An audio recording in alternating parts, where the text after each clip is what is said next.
भी छापेमारी की और यहां नगर पंचायत के वार्ड पार्षद करीमुल्ला के आवास पर एनआईए की टीम ने दबिश दी है। टीम के चेतन परसा पहुंचने के बाद पूरे इलाके को सील कर दिया गया है।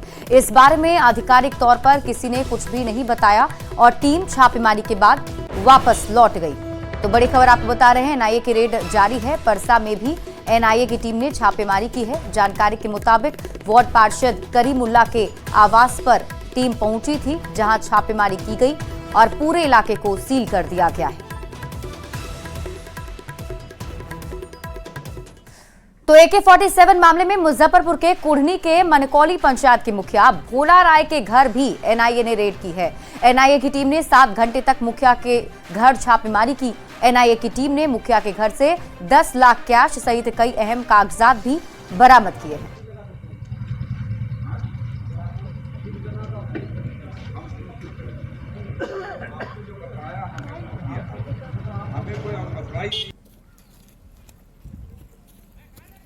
मेरे यहाँ आई थी, जांच में आई थी। क्या मामला है?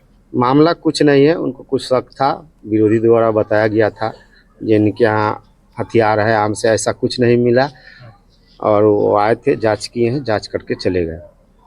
एक अत्याधुनिक हथियार की बात आ रही थी। नहीं, मेरे यहाँ कुछ नहीं, कोई हथियार बड़ा। मुजफ्फरपुर के कुढ़नी पंचायत के मनकौली में सुबह से ही एनआईए की टीम जो है कुढ़नी पंचायत के मुखिया भोला राय के घर पे रेड कर रही थी, लेकिन करीब 7 घंटे तक यह चली रेड जो है वह अब खत्म हो चुकी है। टीम यहां से निकल गई है। सुबह 5 बजे ही एनआईए की टीम आई थी और जो मुखिया नंदकिशोर यादव उर्फ भोला राय हैं, उनसे कई घंटे तक पूछताछ हुई है, तमाम कागजातों को खंगाला गया है। वहीं एनआईए की टीम जो है वह यहाँ से निकल गई है। यही वो आवास है मनकौली गांव स्थित, जो कुढ़नी के मुखिया हैं भोला राय, उनके यहाँ एनआईए की टीम आई थी और घर से कई महत्वपूर्ण कागजात लेके गई है और बताया जा रहा है कि करीब 7 से 8 लाख रुपए कैश भी थे जो एनआईए की टीम ने बरामद किया है, उसे लेकर यहाँ पर गई है। और सबसे खास बात, यह रेड जो हुई थी वह AK-47 मामले को लेकर हुई थी। टीम जो है एनआईए की टीम जो है AK-47 मामले में मुखिया से भी उन्होंने पूछताछ की है। हालांकि मुखिया ने भी इस मामले को लेकर न्यूज़ 18 को बताया है कि टीम जो है वह उस मामले को लेकर बातचीत कर रही थी, लेकिन बहुत कुछ जो है उन्हें जानकारी भी नहीं है। टीम यहां से चली गई है। अब देखने वाली बात होगी कि इस मामले में आगे क्या कुछ कार्रवाई होती है। मुजफ्फरपुर से न्यूज़ 18 के लिए प्रियांक सौरभ। इधर वैशाली में भी AK-47 मामले में एनआईए की टीम ने बड़ी कार्रवाई की है। हाजीपुर में 2 जगहों पर छापेमारी की गई। जानकारी के मुताबिक हाजीपुर के SDO रोड और बागमली के कृष्णापुरी में एक साथ छापेमारी हुई है। दोनों ही जगहों पर घर की तलाशी ली गई। SDO रोड में वकील संदीप कुमार सिन्हा के घर की गहन तलाशी ली गई है।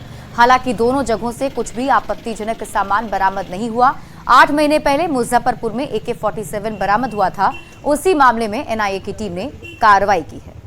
40 हथियार बरामदगी के मामले में एनआईए ने आज बड़ी कार्रवाई की है और हाजीपुर में 2 जगहों पे सुबह रेड की है। एक SDO रोड में एक अधिवक्ता संदीप कुमार है, उनके आवास पर रेड की गई है और दूसरा बागमली मोहल्ले में एक कृष्णापुरी एक मोहल्ला है बागमली, हाजीपुर बागमली में, वहाँ पे सत्यम कुमार नाम के एक युवक हैं जो गिरफ्तार हैं। करीब 8 माह पहले का ये मामला है और इस 8 माह पहले जो गिरफ्तारी हुई थी उस मामले में एनआईए की टीम ने रेड की है। दोनों ही जगहों पर एनआईए की टीम ने घर की तलाशी ली और घर की तलाशी लेने के बाद वापस लौट गई है।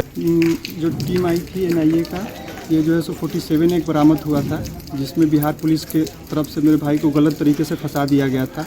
उसी में रेड करने आई थी एनआईए और कुछ बरामद नहीं है। क्या नाम है आपका? विक्रम कुमार। आपके भाई का नाम? भाई का नाम मेरा सत्यम कुमार है। कब पकड़ा था, कुछ है जानकारी लोग? ये लगभग अभी 8 महीना होने को है। 8 महीना होने जी। वो कहाँ है भाई? अभी जेल में है? अभी बेऊर जेल में है। बेऊर जेल में। ऐसे में देखना होगा कि छापेमारी के बाद एनआईए की जांच में और इस पूरे मामले की इन्वेस्टिगेशन में क्या कुछ निकलकर सामने आता है।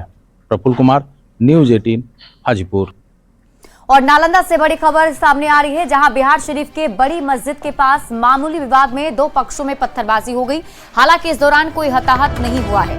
जानकारी के मुताबिक ताड़ के पेड़ से जलावन उतारने को लेकर विवाद हुआ और देखते ही देखते मामला पत्थरबाजी तक जा पहुंचा। पुलिस ने तुरंत मौके पर पहुंचकर हालात को काबू में ले लिया और एक आरोपी को गिरफ्तार भी किया है। कर रहे थे, उसी में आजाद नाम का लड़का आया, उनसे कुदाल का मांग किया, उसी क्रम में उनसे मारपीट कर दिया और रतन जी के द्वारा बताया गया उसके साथ 2 लड़के थे और भी। तो रतन जी जो बताया आज़ाद को हम लोगों ने पकड़ लिया है और उस पर केस करके हम लोग जेल भेज रहे हैं। और 2 लड़के हैं उनको हम लोग चिन्हित कर उनको भी पकड़ के जेल भेजेंगे। राज्यसभा में गृह मंत्री अमित शाह के संबोधन पर सियासी तकरार शुरू हो गई। अररिया पहुंचे नेता प्रतिपक्ष तेजस्वी यादव ने गृह मंत्री के बयान पर जोरदार हमला किया, तो वहीं दूसरी ओर केंद्रीय मंत्री चिराग पासवान ने विपक्ष पर पलटवार करते हुए कहा है कि जब तक कांग्रेस सत्ता में रही उन्होंने बाबा साहेब का नाम लेना तो दूर की बात उनके नाम को भुलाने का काम किया है। आज उसी पार्टी को बाबा साहेब के सम्मान की चिंता हो रही है। आपको बता दें कि राज्यसभा में अमित शाह ने अभी कहा था कि अब एक फैशन हो गया है अंबेडकर का नाम लेना। इतना नाम अगर भगवान का लेते तो 7 जन्मों तक का स्वर्ग मिल जाता। केवल नफरत फैलाना, भाई को भाई से लड़ाना, यही काम में लगे रहते हैं हिंदू। अब चाहते हैं जो महापुरुष हैं उनके नाम को जो है बदनाम किया जाए। तो इसका हम लोग कड़ा विरोध हम लोग जो है पूरी तरीके से करते हैं। बाबा साहब अम्बेडकर हम लोगों के पैशन भी है, मोटिवेशन भी है।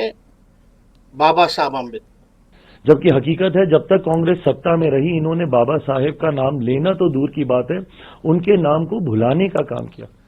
उनको जीते जी सम्मान नहीं दिया, उनके जाने के बाद उनको सम्मान देने का काम नहीं किया।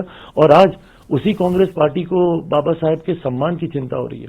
ये सिर्फ दिखावी बातें हैं। हकीकत है देश में अगर किसी ने बाबा साहेब को सम्मान देने का काम किया तो वो हमारी मौजूदा एनडीए की सरकार है। और अब बात करेंगे सीएम नीतीश कुमार की यात्रा की। सीएम नीतीश कुमार एक बार फिर यात्रा पर निकलने वाले हैं और सीएम नीतीश कुमार की इस यात्रा का नाम प्रगति यात्रा है। 23 दिसंबर से सीएम नीतीश कुमार की प्रगति यात्रा की शुरुआत होगी और सीएम नीतीश कुमार की प्रगति यात्रा पर नेता प्रतिपक्ष तेजस्वी यादव ने सवाल उठाने के साथ तंज कसा है। अररिया में तेजस्वी यादव ने कहा कि हम लोगों ने जो लकीर खींची है उसी पर सीएम नीतीश चल रहे हैं। नीतीश कुमार की यात्रा अधिकारियों की लूट की छूट की यात्रा है। सीएम नीतीश की ये अलविदा यात्रा होगी।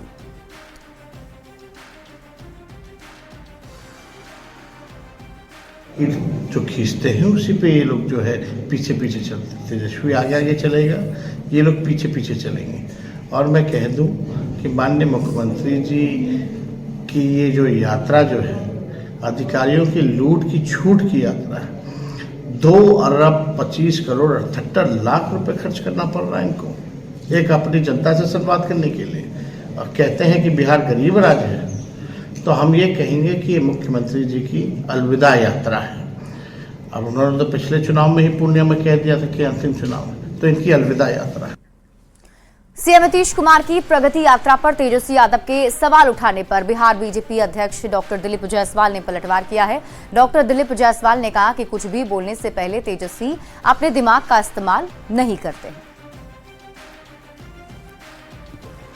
विकास के मामले में प्रतिपक्ष के पास कोई मुद्दा नहीं है। मैं पहले भी बोल चुका हूं कि पटना में मैं जब पढ़ता था तो एक चिड़ियाटांड़ पुल था और आज पूरे पटना में फ्लाईओवर छाया हुआ है। जो प्रतिपक्ष के नेता जिसके बारे में आप बोल रहे हैं वो अपने दिमाग से कोई बात नहीं बोलते हैं। वो 3-4 एडवाइजर रखे हैं। जितनी चाबी भरी राम ने उतना चले खिलौना, आपने सुना होगा। तो वही 3-4 आदमी जो उसको समझाता है वही वो बोलते हैं, क्योंकि अपने तो उतना दिमाग का अप्लाई करते नहीं है। वहीं सीएम नीतीश कुमार की यात्रा पर सवाल उठाने पर जेडीयू के मुख्य प्रवक्ता नीरज कुमार ने भी तेजस्वी यादव पर तंज कसा है। इसके साथ ही उन्होंने तेजस्वी यादव से सवाल पूछे।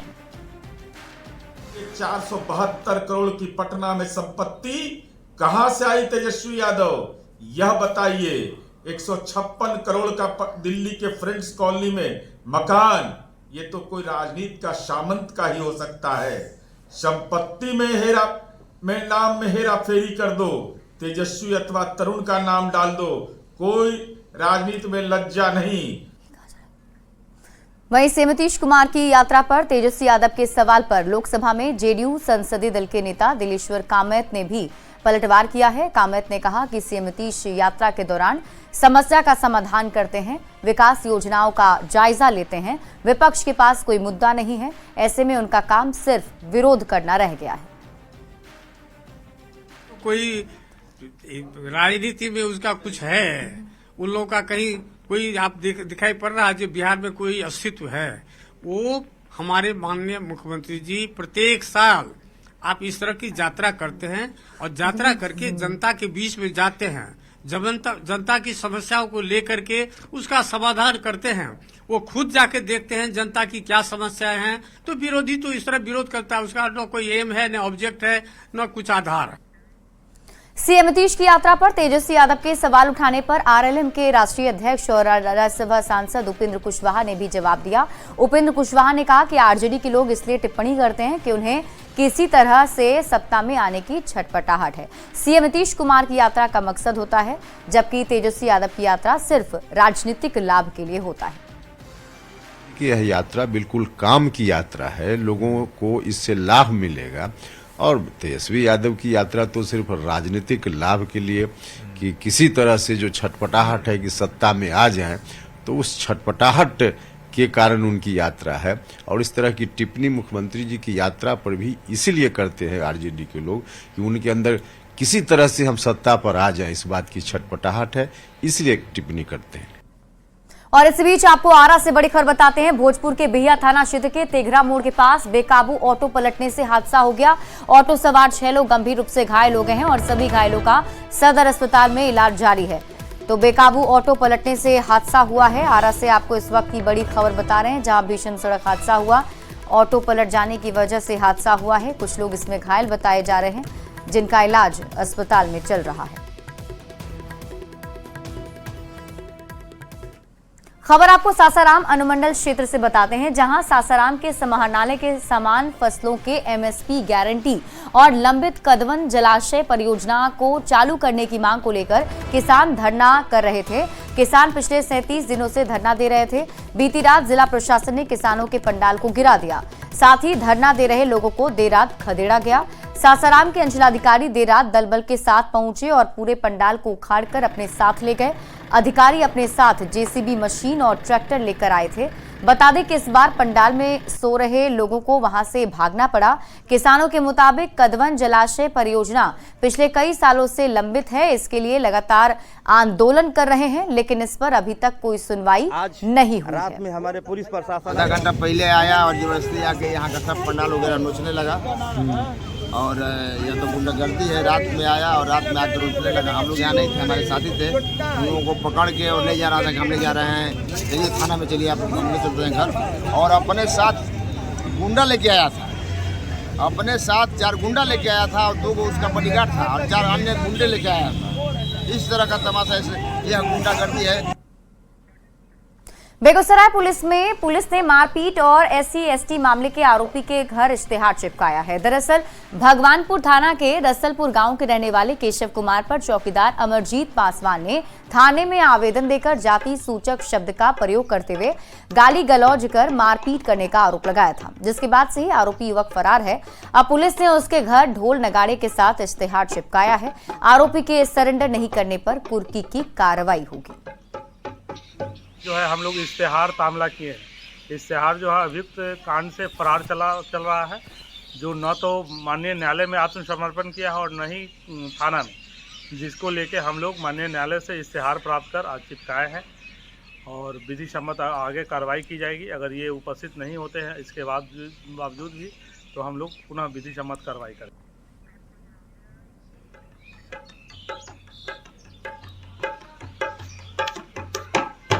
और पुलिस ने देखिए आरोपी के घर जब इश्तेहार चिपकाया तो ढोल नगाड़े के साथ पुलिस की टीम मौके पर पहुंची थी। तस्वीरें आपको हम उस वक्त की दिखा रहे हैं।